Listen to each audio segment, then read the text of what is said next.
She had just tied her shoelaces when the first insult flew across the schoolyard. "Hey mutt girl, did you brush your hair with a fork again?"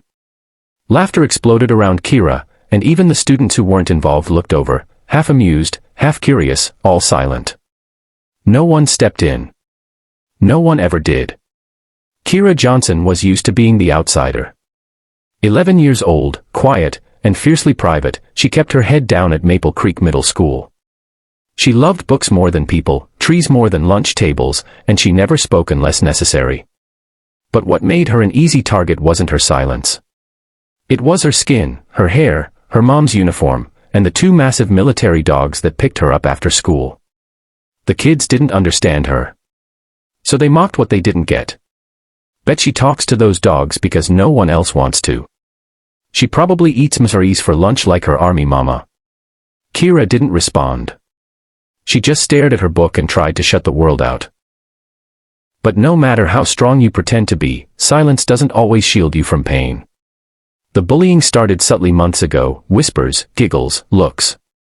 Then it grew, shoulder bumps in the hallway, notes in her locker, her water bottle filled with glue. The teachers didn't see, and when they did, they dismissed it as kids being kids. Her mom, Sergeant Maya Johnson, offered to talk to the principal. But Kira begged her not to. "I don't want to make it worse," she had said. "Just let me handle it." Maya respected her daughter's courage, but she never stopped watching. And she never stopped preparing. Kira lived on base with her mom and their two military K9s, Titan and Echo. Both had served overseas with Maya. Both were fiercely trained.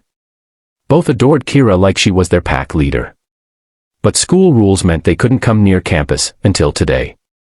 That afternoon, the principal invited Maya to speak to students about leadership and service. She brought Titan and Echo for a live demonstration. They waited with her near the edge of campus while Kira went to retrieve her backpack from her classroom. That's when it happened. As she stepped into the courtyard, 5 kids surrounded her, Parker, Levi, Rhea, and the twins, Jace and Jordan. They'd been her tormentors for months. But today, they looked different. Eager. Like they'd planned this moment. "Where's your little army today?" Parker sneered. "Yeah," added Jace. "Bet you don't bark so loud when you're alone." Kira tried to step around them. Levi shoved her shoulder lightly. "Say something, dog girl. You're always so quiet. Is that part of your training?" She didn't speak. She didn't even look at them. But her silence made them angrier. Then Rhea stepped forward, grabbed Kira's book bag and yanked it hard. It ripped, spilling books and notebooks onto the ground. "Oh no," she mocked. "Did I mess up your little soldier mission?" Kira knelt quietly and started picking up her things. That's when Parker whispered the final trigger. "Bet your dad left because he couldn't stand you either." Time stopped. Kira froze. Something inside her broke. Not rage. Not fear. Resolve. She stood, eyes calm, and turned to them. "You shouldn't have said that." The group laughed. "What are you gonna do about it?" Jordan smirked. Suddenly, deep growls echoed across the courtyard. Everyone turned. 2 enormous German shepherds were pacing slowly toward the group, muscles taut, eyes locked, ears forward. Titan and Echo. Unleashed. Controlled. Focused. Behind them walked Sergeant Maya Johnson. Calm. Focused. Her voice didn't need to be loud. Back. Away. Now. The bullies froze.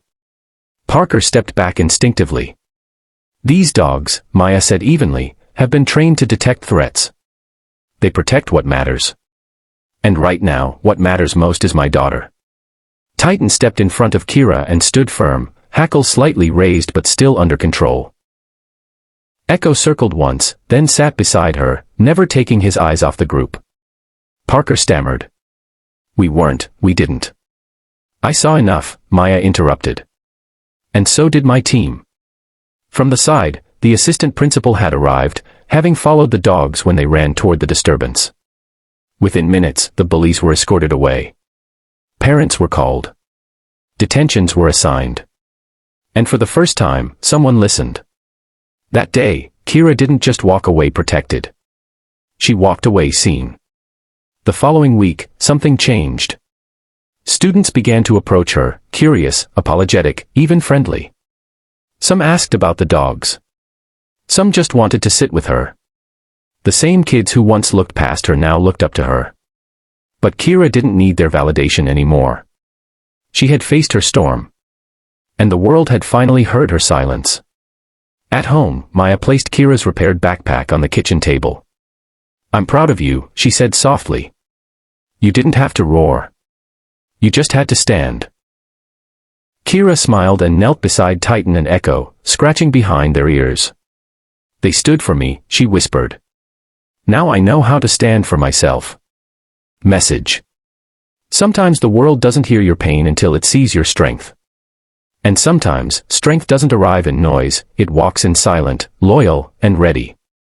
Never underestimate the quiet ones. Because one day, they will rise, and everything around them will pause.